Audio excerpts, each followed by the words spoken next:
समाव मोनसे big breaking news सोलिबाय थानाय मसुलपुर ISPL नि पोस्टार बिसिग्रा दायनिगिरि साथाम सुबुंखौ दिनै मसुलपुर पुलिस बिफाना हमनो हाबाय।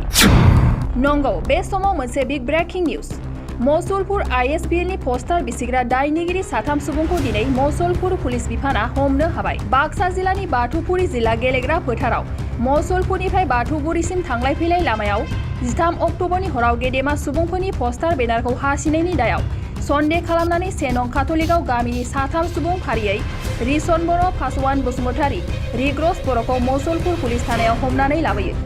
थांनाय समाव बिटिआरनि मावफुं सोद्रोमा राकेश ब्रह्मआ ISPL आव होनाय गेदेमा सुबुंफोरनि पोस्टारखौ बिसिनायनि हेंथायै खौरां मेलनि गेजेरजों गोख्रों रावजों सोंखारिदोंमोन आरो दायनिगिरिखौ हमनानै साजा होनो पुलिस बिफानखौ खावलायदोंमोन।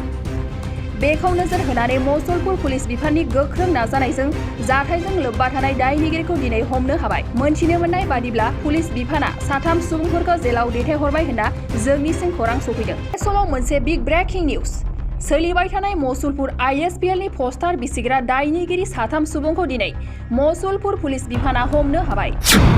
नंगौ, बे समाव मोनसे big breaking news Masulpur ISPL नि पोस्टार बिसिग्रा दायनिगिरि साथाम सुबुंखौ दिनै मसुलपुर पुलिस बिफाना हमनो हाबाय। बाक्सा जिल्लानि बाथौपुरी जिल्ला गेलेग्रा फोथाराव मसुलपुरनिफ्राय बाथौपुरीसिम थांलाय फैलाय लामायाव 13 अक्ट'बरनि हराव गेदेमा सुबुंफोरनि पोस्टार बेनारखौ हासिनायनि दायाव सन्देह खालामनानै 1 नं काथलिकआव गामिनि साथाम सुबुं फारियै रिसन बर', फासवान बसुमतारी, रिग्रस बर'खौ मसुलपुर पुलिस थानायाव हमनानै लाबोयो। थांनाय समाव बिटिआरनि मावफुं सोद्रोमा राकेश ब्रह्मआ ISPL आव होनाय गेदेमा सुबुंफोरनि पोस्टारखौ बिसिनायनि हेंथायै खौरां मेलनि गेजेरजों गोख्रों रावजों सोंखारिदोंमोन आरो दायनिगिरिखौ हमनानै साजा होनो पुलिस बिफानखौ खावलायदोंमोन।